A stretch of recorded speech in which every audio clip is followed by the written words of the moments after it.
नमस्कार दोस्तों, कैसे हैं आप? एक बार फिर से आप सभी का स्वागत है हमारे चैनल आर्यन स्टोरीज में।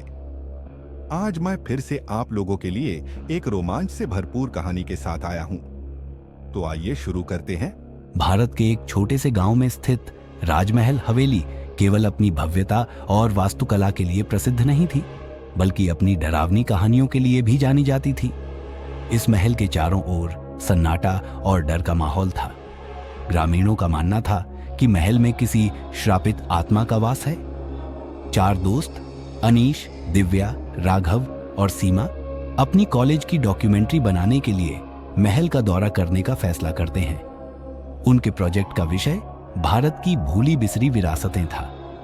गांव के बुजुर्गों ने उन्हें चेतावनी दी थी कि महल में प्रवेश करना खतरनाक है, लेकिन दोस्तों ने इसे अंधविश्वास मानकर अनदेखा कर दिया।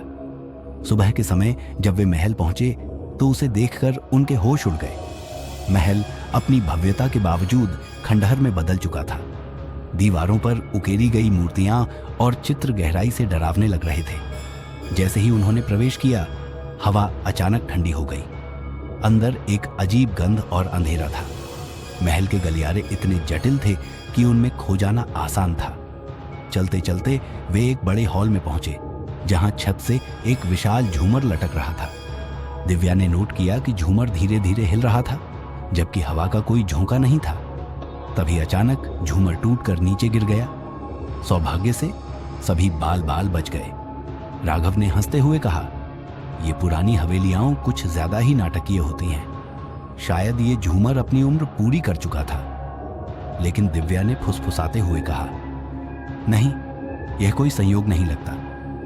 आगे बढ़ते हुए उन्होंने एक पुराने दर्पण का सामना किया। सीमा ने उसमें कुछ अजीब देखा। दर्पण में उनकी परछाइयां तो दिख रही थीं, लेकिन उनके चेहरों पर डरावनी हंसी झलक रही थी। अचानक दर्पण के अंदर से एक हाथ बाहर आया और सीमा को खींचने की कोशिश की। बाकी दोस्तों ने सीमा को खींचकर बचा लिया। राघव गुस्से में चिल्लाया, यहां कुछ है, लेकिन यह क्या है? गलियारे में चलते चलते वे एक गुप्त दरवाजा खोजने में कामयाब हुए। दरवाजे पर एक अजीब सा मंत्र लिखा हुआ था। अनीश ने जैसे ही उसे छुआ, दरवाजा अपने आप खुल गया। दरवाजे के पीछे एक गहरा तहखाना था। वहां टिमटिमाती दियों की रोशनी में उन्हें एक लोहे का पिंजरा दिखा। पिंजरे के अंदर कंकाल पड़े हुए थे। दीवारों पर खून से अजीब आकृतियां बनी हुई थीं। तभी हवा में एक धीमी सी गूंज सुनाई दी, तुमने इसे छुआ क्यों? अब तुम भी हमारी तरह फंस जाओगे। तहखाने में उन्हें एक पुरानी डायरी मिली। डायरी एक राजकुमारी की थी, जिसे राजा ने यहां कैद कर रखा था। राजकुमारी पर झूठा आरोप लगाकर उसे जिंदा दफना दिया गया था। उसकी आत्मा अब तक यहां भटक रही थी। डायरी के आखिरी पन्ने पर लिखा था, जो कोई भी इस तहखाने तक पहुंचता है, उसे मेरी सच्चाई का बदला लेना होगा, वरना तुम सब मेरी तरह मौत के फंदे में फंस जाओगे। इस डायरी को पढ़कर राघव गुस्से में बोला, यह सब बकवास है। यहां कोई भूत नहीं है। यह सिर्फ हमारी मानसिक स्थिति के साथ खिलवाड़ कर रहा है। लेकिन दिव्या और सीमा ने महसूस किया कि महल में कुछ अलौकिक हो रहा है। उन्होंने अनीश से कहा, हमें इस आत्मा की मदद करनी होगी। यह हमारी गलती थी कि हमने यहां प्रवेश किया। जैसे ही वे बाहर जाने के लिए मुड़े, महल के गलियारे अचानक बदलने लगे। हर रास्ता उन्हें वापस उसी तहखाने में ले जा रहा था। ऐसा लग रहा था जैसे महल खुद ही उन्हें कैद कर रहा हो। अचानक दिव्या के शरीर में एक परछाई प्रवेश कर गई। उसकी आवाज बदल गई और वह गहरी डरावनी आवाज में बोली, मैं राजकुमारी हूं। मैं इस महल से मुक्त होना चाहती हूं, पर पहले तुम सबको मेरी तकलीफ महसूस करनी होगी। आत्मा ने कहा कि महल से बाहर निकलने का एक ही तरीका है, किसी को अपनी जान देकर आत्मा को शांति देनी होगी।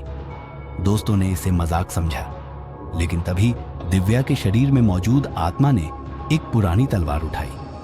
अनीश ने आत्मा से कहा, अगर यह सच्चाई है तो मैं अपने दोस्तों को बचाने के लिए अपनी जान देने को तैयार हूं, लेकिन पहले मुझे यह यकीन दिलाओ कि तुम सच में मुक्त हो जाओगी। आत्मा ने कहा, तुम्हारी कुर्बानी के बाद मैं हमेशा के लिए मुक्त हो जाऊंगी। अनीश ने आत्मा को यह कहकर अपनी जान दे दी। जैसे ही तलवार उसकी छाती से गुजरी, दिव्या का शरीर आत्मा से मुक्त हो गया और राजमहल की गूंजती आवाजें शांत हो गई। लेकिन तभी एक और बड़ा रहस्य सामने आया। आत्मा ने हंसते हुए कहा, तुमने मेरी शांति के लिए नहीं, बल्कि मेरी ताकत के लिए कुर्बानी दी। अब मैं इस महल की असली मालकिन बन गई हूं। महल से दिव्या, राघव और सीमा बाहर तो निकल गए, लेकिन वे जानते थे कि अनीश की कुर्बानी व्यर्थ गई। महल अब भी श्रापित था और आत्मा पहले से भी ज्यादा शक्तिशाली हो चुकी थी। गांव के लोग आज भी कहते हैं कि अगर आप महल के पास से गुजरे तो किसी की हंसी की गूंज सुनाई देगी। शायद ये वही आत्मा है जो अब और भी शिकार तलाश रही है। ऐसी ही मजेदार और रोमांचक कहानियों के अभी सब्सक्राइब करें हमारे चैनल आर्यन स्टोरीज को। और आपको ये कहानी कैसी लगी हमें कमेंट करके जरूर बताइए और वीडियो को लाइक एंड शेयर करना ना भूलें। तो मिलते हैं अगले वीडियो में। धन्यवाद।